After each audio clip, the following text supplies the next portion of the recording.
linebacker, and he was one of those athletes. Great kid, nice kid, but very unlikely he'll ever see the field on Saturday. Well, I'm in my office talking to my assistant, and he says to me, he goes, I want to coach the Russ Campbells, the Brooks Barders. I don't want to coach the Brandon Brandenburgs. I said, no, that's not how we operate. We coach everyone on this roster. We give them the best of our abilities. We challenge them because everyone on this team matters. And everyone has a mom and dad who trusted their son into our care. We're going to give our best effort to help them succeed. Now, they may never get to be good enough to contribute to our team on Saturday, but we're going to help them get better. There was another young man who was a walk-on kicker. His name was Joe Feldman. Joe Feldman was fairly slender, kind of small, and was not very athletic at all. And I recall during one of our off-season workouts, we were doing some speed development, we were doing some overspeed running. Now, when you do overspeed running, you try to get the athlete to run faster than he normally can run on his own. So you put a bungee cord from his waist to a partner about 15, 20 yards away. And so the stretch of the cord is going to force the athlete to run faster. So the two athletes must work together. So he's paired up, Joe is paired up with this linebacker. He's not a very attentive guy.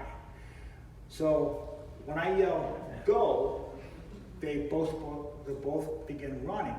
Well, the linebacker is supposed to be looking back over his shoulder to make sure that Joe is safe while he's running. Well, unfortunately, he's not doing it. He's just beelining straight ahead. And poor Joe, he stubbed his toe on the turf. He face planted on the ground, and next thing I know, his Joe was being dragged, being bounced up and down along the turf.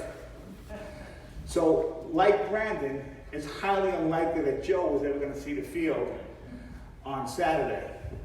Brandon and Joe were great kids, and they came into the weight room every day with a smile on their face, excited to train because they knew they were going to be coached, they knew they were going to be loved, and just good kids.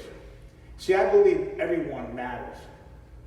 Everyone is God's creation and deserves an opportunity to get better. There's another reason why you train these unrecognized athletes. You train them because you never know when one of those athletes who have no chance to succeed becomes Chase Blackburn. In 2005, Chase Blackburn went as an unsigned free agent from the University of Akron to the Cleveland Browns rookie minicamp. He left without a contract. Over the next couple of weeks, he had a tryout with the Pittsburgh Steelers and the Buffalo Bills. Neither of those teams signed him. Toward the very end of our off-season program, the New York Giants signed Chase Blackburn. Now, when he arrived, all the other athletes are gone, with the exception of the other rookies that were signed that year. But those rookies had been there for two months. And they've been through all the coaching, all the on-the-field practices, everything. So I'm saying to myself, wow, this kid Blackburn, he's way behind the eight ball. He's so far gone. Is he even going to have a chance to make the team? Well, Chase shows up to training camp. He not only makes the team, but he leads the New York Giants in special team tackles for the next 6 years. And during that time, he also won a Super Bowl championship. Well, following the 2010 season, the Giants decided not to re-sign Chase, and no other team signed him in free agency either.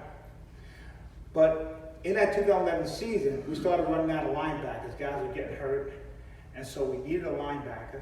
So personnel called Chase Blackburn up to come in.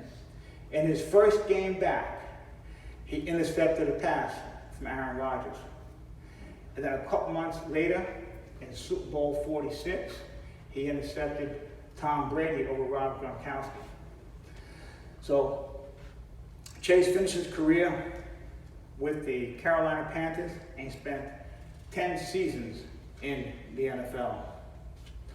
Never underestimate someone thinking that they have no chance at success. If someone has been entrusted to your care, perhaps an entry-level employee, give all your effort to help them succeed. You never know when you will find a diamond in the rough, a so-called nobody who turns into a Chase Blackburn. So, coach the Brandon Brandenburgs, the Joe Feldmans, and the Chase Blackburn. During one of my conditioning workouts at Kansas State, I heard one of our linebackers, his name was Brooks Barner, encouraging his teammates, saying, hey, keep going. Don't give up. Nobody quit. The first time you quit will be the hardest. I started thinking from that, boy, that's pretty profound. The first time you quit will be the hardest. Yeah, once you quit, each time you're challenged thereafter, it'll become easier and easier to give up.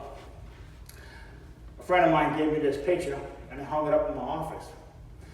No matter how difficult life gets for you, and how far to the end of the line you may feel you are, you can't give up. You gotta keep fighting.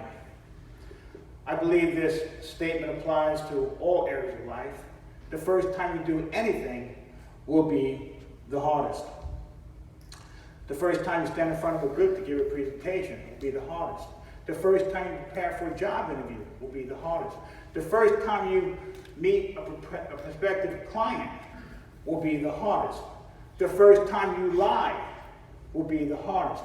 The first time you cheat on your spouse will be the hardest. Every time thereafter, it becomes easier and easier to meet the challenge or surrender to the vile behavior. Whatever you call in life, you have to stay focused on your destination, where you want to get to, then you have to fight and persevere until you get there.